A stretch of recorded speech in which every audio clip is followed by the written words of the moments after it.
Hello friends, K കിച്ചണിലേക്ക് എല്ലാവർക്കും സ്വാഗതം.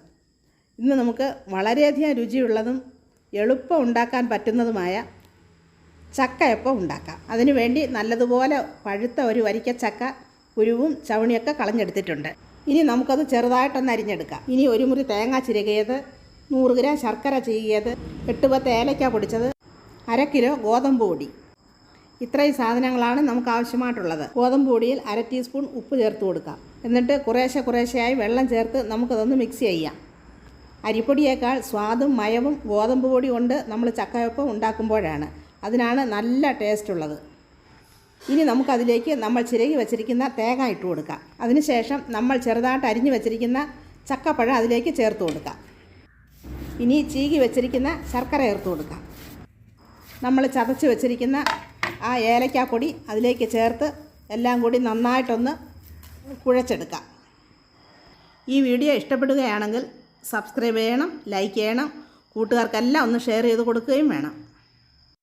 ഇത് കുട്ടികൾക്കും മുതിർന്നവർക്കും എല്ലാം വളരെയധികം ഇഷ്ടപ്പെടുന്ന ഒരു നല്ല പലഹാരമാണ്.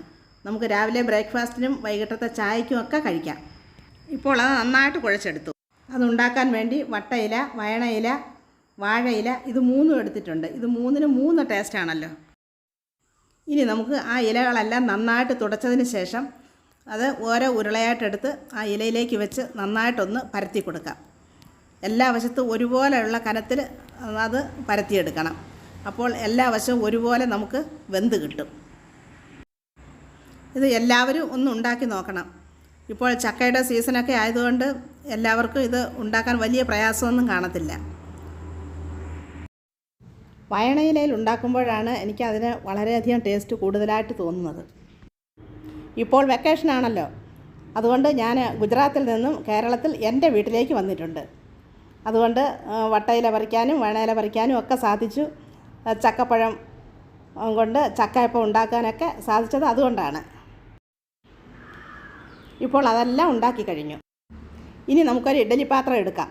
അതിലേക്ക് കുറച്ച് വെള്ളം ഒഴിച്ചിട്ട് നമ്മൾ ഇഡ്ഡലി പുഴുങ്ങുന്ന ആ തട്ട് അതിലേക്ക് ഒന്ന് കമഴ്ത്തി വെച്ച് കൊടുക്കാം. എന്നിട്ട് നമ്മൾ ഉണ്ടാക്കി വെച്ചിരുന്ന ആ ചക്കയപ്പം മുഴുവനും അതിലേക്ക് പറക്കി വെച്ച് നിറച്ചു കൊടുക്കാം. എന്നിട്ട് നമുക്ക് അതിൻ്റെ അടപ്പെടുത്ത് നന്നായിട്ട് മുറുക്കി അടച്ച് ഗ്യാസ് കത്തിച്ച് അതിൻ്റെ പുറത്ത് വെച്ച് കൊടുക്കാം. എന്നിട്ട് ഒരു 20 മിനിറ്റ് കഴിഞ്ഞ് നമുക്ക് തുറന്ന് നോക്കാം. ഇപ്പോൾ നമ്മുടെ ചക്കയപ്പം ഇവിടെ റെഡി ആയിട്ടുണ്ട്. ഇനി നമുക്ക് ഒരു നല്ല വീഡിയോയുമായി ഉടനെ തന്നെ കാണാം. ഈ വീഡിയോ കണ്ടതിന് താങ്ക് യു.